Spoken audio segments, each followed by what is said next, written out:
Welcome to regular வீட்டு சமையல். ரொம்பவே டேஸ்டியான டிஃப்ரெண்ட்டான ஒரு பால் புட்டு ரெசிபி தாங்க இன்றைக்கி நம்ம பார்க்க போகிறோம். அதுக்கு ஒரு 2 கப்பு புட்டு மாவு ஒரு பவுலில் சேர்த்துட்டு அதோட கூட ஒரு பிஞ்ச் மட்டும் உப்பு போட்டு மாவோட நல்லா கலந்து விட்டதுக்கு அப்புறமா கொஞ்சம் கொஞ்சமாக தண்ணி தெளித்து இந்த புட்டு மாவில் எல்லா பக்கமும் ஈரம் படுற அளவுக்கு நல்லா கலந்து விட்டுட்டு ஜஸ்ட்டு இதை நல்லா அமர்த்தி விட்டு மூடி போட்டு ஒரு 20லேருந்து 25 நிமிஷம் நல்லா ரெஸ்ட் பண்ண வச்சிடலாம். அப்போ மாவு நல்லா ஊறி வரும், புட்டு சாஃப்டாக இருக்கும்.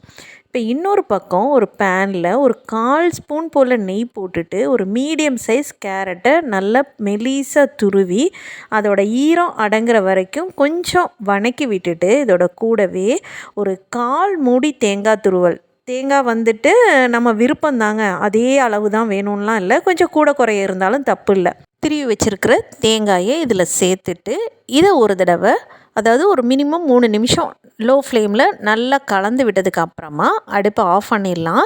இந்த சூடு இருக்கும்போதே நம்ம இதில் ஒரு 4 ஸ்பூன் போல் சுகரை பொறுத்த வரைக்கும் குழந்தைங்களுக்கு கொடுக்குறோம், கொஞ்சம் அதிகமாக தேவைன்னா கொஞ்சம் அதிகமாக சேர்த்துக்கலாம்.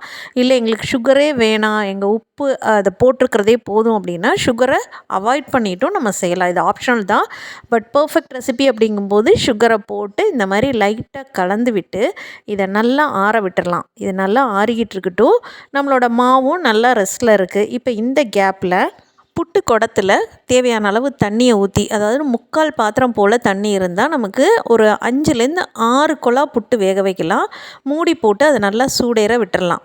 இப்போ நம்மளுடைய மாவு 20 நிமிஷம் ரெஸ்ட் ஆகிடுச்சு. ப்ளஸ் நம்மளுடைய கேரட் துருவலும் நல்லாவே ஆறிடுச்சு. இப்போ இந்த ஆறின கேரட் துருவலை மாவில் போட்டுட்டு நல்லா மிக்ஸ் பண்ணி எடுத்துக்கலாம். போடுறதுக்கு முன்னாடியே மாவை நல்லா உடச்சி விட்டுட்டு கேரட் துருவலை போட்டிங்கனாலும் ஓகே தான். இப்போ பார்த்தீங்க அப்படின்னா மாவு கொஞ்சம் கொஞ்சம் கெட்டியாக இருக்கும். இதை நல்லா கையில் இந்த மாதிரி விரவி விட்டோம் அப்படின்னா மாவு நல்லா உதிரியாக உதிர்ந்து வந்துடும். அந்த பச்சரிசி மாவு நம்மளுடைய ஈரத்தை எல்லாம் உறிஞ்சி நமக்கு நம்ம உதுத்து விட நல்லா உதிர்ந்து கொடுக்கும்.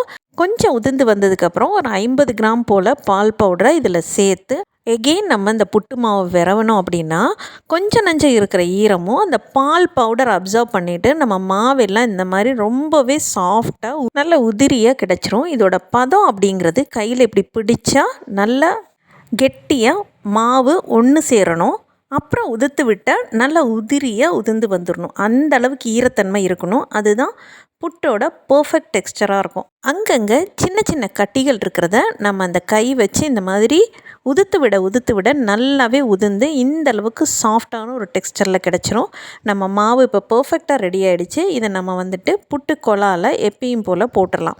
இப்போ நம்மளோட தண்ணி நல்லா கொதிச்சிட்டு இருக்கும்போது புட்டு கொழாவில் சில்லை போட்டுட்டு தேவைப்பட்டால் தேங்காய் ஆட் பண்ணிக்கோங்க. தேங்காய் போடும்போது டேஸ்ட் நல்லாயிருக்கும். ஒரு 2 ஸ்பூன் தேங்காய், அதோட கூடவே நம்மளுடைய மாவு.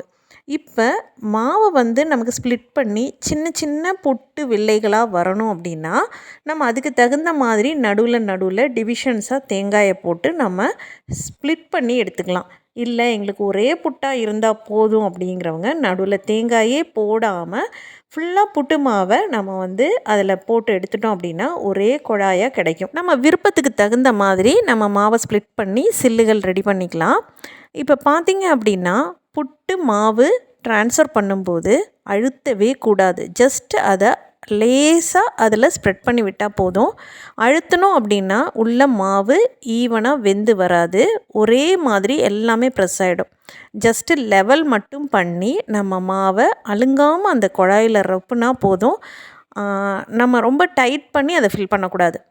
இந்த அளவுக்கு எல்லாத்தையும் வச்சுட்டு நம்ம மூடி போட்டு அந்த கொதிச்சிட்ருக்கிற தண்ணியில் நம்ம இந்த குழாயை ஆட் பண்ணிடுறோம். அதாவது புட்டு குடத்தில் கொதிச்சிட்ருக்கிற தண்ணியில் குழாயை வச்சிடலாம். ஒரு சிலர் குக்கரில் வைக்கிற மாதிரி வச்சுருப்பீங்க, அதில் ஆட் பண்ணிக்கோங்க.